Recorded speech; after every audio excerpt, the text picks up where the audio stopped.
thank you so much for inviting me to be part of this conversation, and thank you to everyone who has joined this afternoon. It's actually quite a nice sign of hope that on Scotland's hottest day, over 100 people give up sitting out in the sun to come and talk about system change. So it's a nice optimistic note to start on. So thank you very much. David has given me an impossible task of talking about the wellbeing economy ideas, where Scotland is at, and the donut. So this is, yes, but a little nibble of either of them. So forgive the sort of caricature. There's loads and loads more on our website, wellbeingeconomy.org. So please do dive into that. And I'm happy to continue the conversation online and in various other processes afterwards. But essentially let me just click this. Where we're up to today is this sort of urgent need to not return to the economy that we had prior to COVID. It will be familiar to those of you who've chosen to join this afternoon that it was an economy that was inhumane, unequal, and putting unsustainable pressure on the planet. If I had much longer to talk about, I would explain that. You can see other talks where I do that. But you know, suffice to say, we have to build back better, which is a term I first heard in 2010 when I had just started at Oxfam and the Haiti earthquake had hit then. And my colleagues in the humanitarian department, you know, really talked a lot about build back better. And it has always struck me as something that applies so aptly to the economy, and sadly more so than ever now. But what are we going to build back better to? I mean, because our definition, our understanding, our ideas about what better might be very, very different to those in power. And so I think it's important to also articulate our vision of what better might be. And for us, that's this idea of a wellbeing economy, an economy that is purposed concertedly, deliberately, and profoundly to deliver human and ecological well-being. Again, loads more to say about that. I'll refer you to our website, but I just want to share with you some of the top elements of what a well-being economy might be. And these are core notions, core goals that we crowdsourced at the Wellbeing Economy Alliance from our members. As we've got over 150 amazing members from across the world right now. You're all very, very welcome to join. There's materials on our website of how to become part of the Alliance. But essentially we were asking, what is it that's at its most essence? What do we need the economy to deliver? And these five, and we call them the we all needs, these five needs emerge. And it's about connection, ensuring that we all feel that sense of connectedness to each other and having our institutions geared up in a way to deliver that. Participation, sense of efficacy is so important, and having our economies rooted locally and delivering what we really need. It's of course about restoring and regenerating the natural world. It's about fairness in all its dimensions. So all those different horizontal and vertical elements of fairness, and massively reducing that extraordinary gap between rich and poor that has opened up globally, but also here in Scotland. And ensuring dignity. This is one of the most, I think, important, most fundamental human needs, you know, helping people feel sense of purpose, avoidance of shame. And those for us are some of the key dimensions of what our economy needs to be designed to deliver. Sadly, at the moment, the outcomes of our economic system, the economic system we had going into COVID, were profoundly misaligned. And again, we can talk about that later, about all the different examples of that.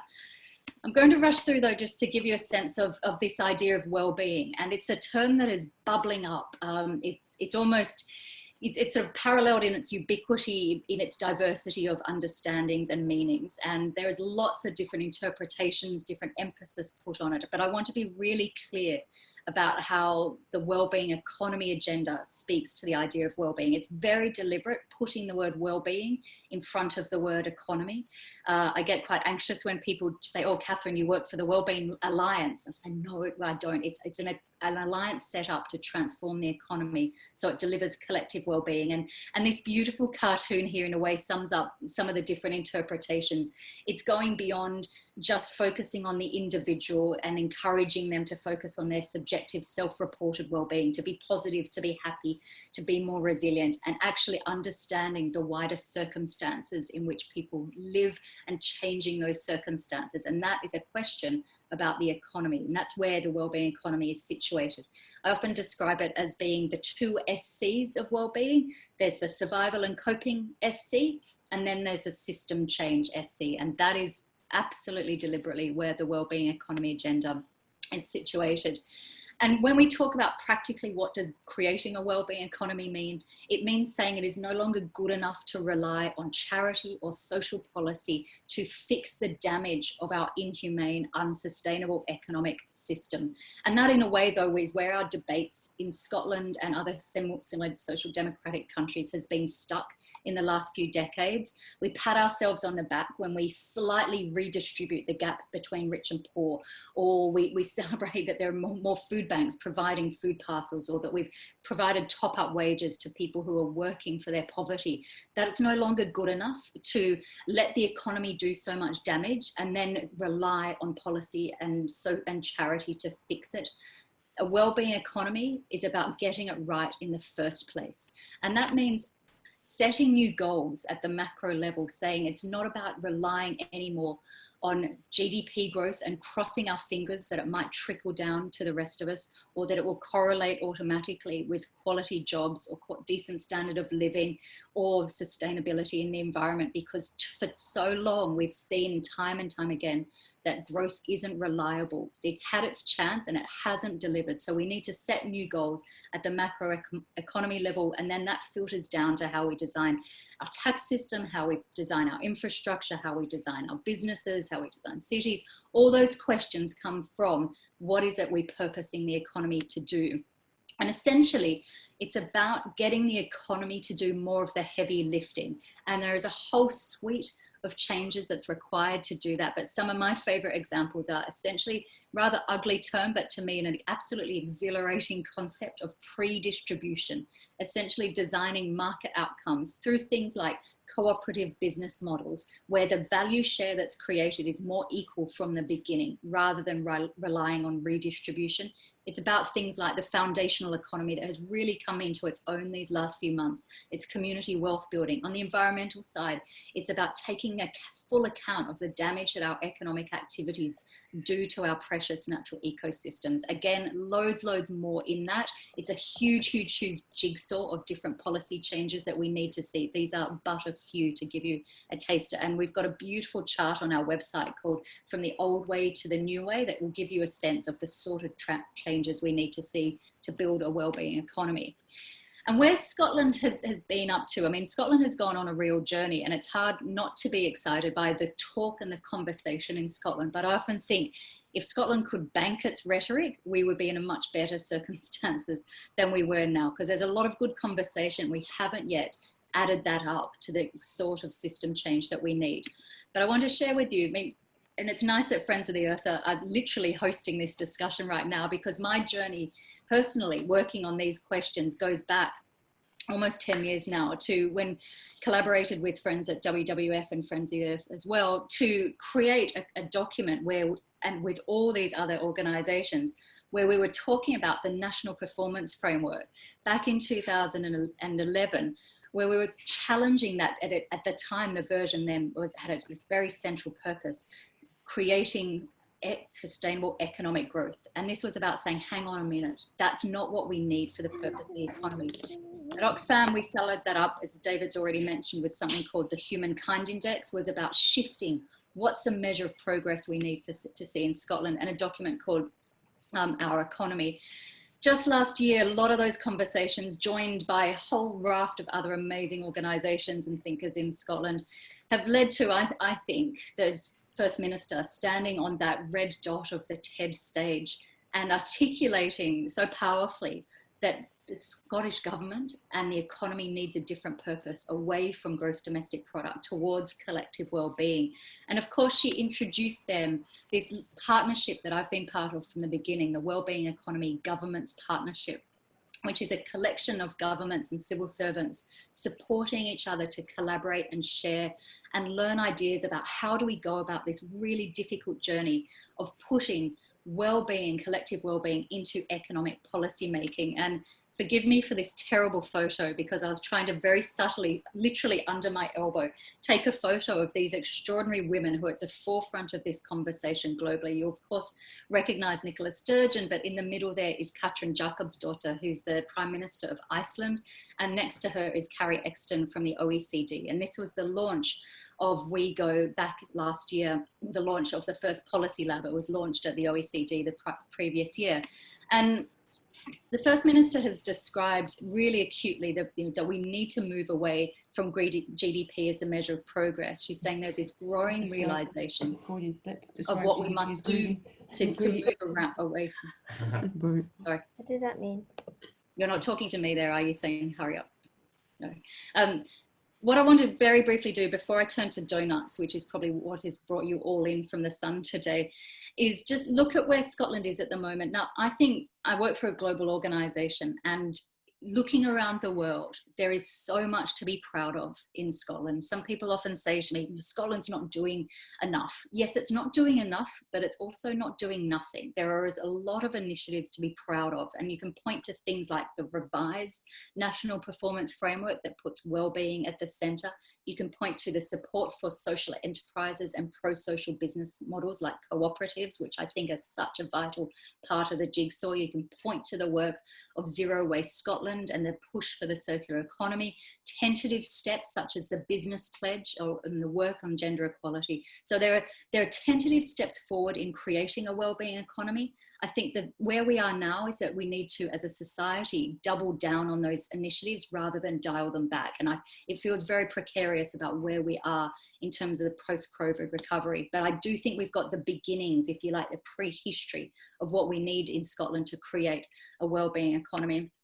David asked me to say a few words on the advisory group on economic recovery that was launched on Monday.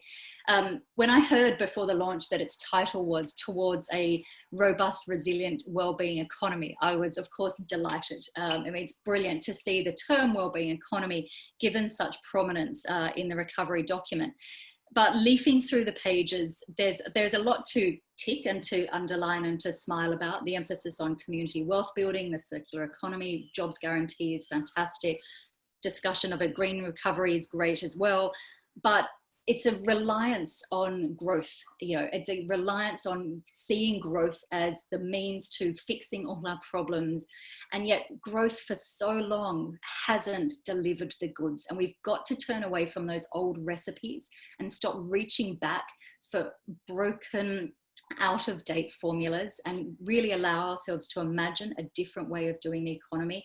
That yes is hard, and yes it's multi-level in its conversation, but it's so necessary because we cannot keep growing the economy. The environment will not stand it, and it also hasn't delivered in a social justice sense. So my biggest beef with the advisory group's report is that it still reaches for old-fashioned recipes. I can again talk about that a bit more. But you also want to talk about donuts. So my journey with the idea of the donut, I was working with Kate back in 2012 when she first released, Kate Rayworth that is, first released the Oxfam discussion paper on essentially taking the idea of the planetary boundaries, it's this outer layer of the donut that came from the Stockholm Resilience Centre. And Kate and I were at Oxfam at the time, and she looked at that science around planetary boundaries from Earth system scientists and said, okay, we recognise that. Oxfam sees the damage of the environmental damage and how it's pushing back the progress on helping folk lift themselves out of poverty. So she said, well, that's fine in environmental sense, but there are no humans there. And so she literally, as Kate is apt to do, took her pen and added in the social foundation, the components of which she crowdsourced from the SDG or the member states' submissions to the SDG process. And that yielded this donut shape where you've got the outer layer is the planetary boundaries, which Earth system scientists tell us we cannot transgress and go beyond, and yet we're already doing so in 4 of the 9 at a global level. But also the social foundation, we have to lift, for moral humanity's sake, lift people above the social foundation, and it yields this donut shape. And the key thing is we need the economy to be operating within that, because that is where it's safe and that is where it is just for humanity to operate. So in terms of the journey of where we've been up to, and essentially this is what we at Oxfam did a couple of years ago. There's a Scottish donut, there's a Welsh donut, there's a UK donut, there's one for South Africa, and we also did a project for Brazil, which unfortunately wasn't published. But this is taking a snapshot, and this is essentially what Amsterdam has done. It's saying, take that abstract idea and how do we see what is the state of play in our country today. And so these are slightly old data, but it will give you a sense of where Scotland was a couple of years ago when we took what, as Kate would describe, the collective selfie. And in terms of the social foundation, you can see across a whole wide range of dimensions, Scotland is not delivering for enough people. People don't have satisfying work, people are still experiencing food poverty. I think that 5% of affording an adequate diet would be relatively higher now. People feeling they don't have a sense of they can control or influence what government does. Extent of income inequality as well. We've still got 1 in 4 children in poverty, 1 in 5 adults experiencing poverty, and more than half of those in work poverty. Now, just to give you a frame, this is really hard to do because there are decisions around what are the best proxies, what's the threshold, all those sorts of questions. On the environmental side of things, I'll just flip it to, this is how Scotland back in 2014 was breaching that idea of the environmental ceiling. You can see down there in the right-hand corner, in terms of our fair share of CO2 emissions, almost by 500% exceeding our fair share of the planetary boundaries. Also in terms of sustainability in ocean health, in terms of methane, in terms of land use change, it's not a very good story. Except on one perspective, and I really like reminding people of that, about at the 10 o'clock position, you can see there is a little world that is below the environmental ceiling, and that's of course ozone. And it's a lovely reminder that when science and technology and policymakers get together, they actually can come up with the right things. And in this case, it was the Montreal Protocol back in the 80s, where we agreed to phase out hydrofluorocarbons and reduce those ozone depleting substances. So there's a lot of challenges on the environmental space as well. I mean, even here, these are very humble limits. It was really difficult to figure out.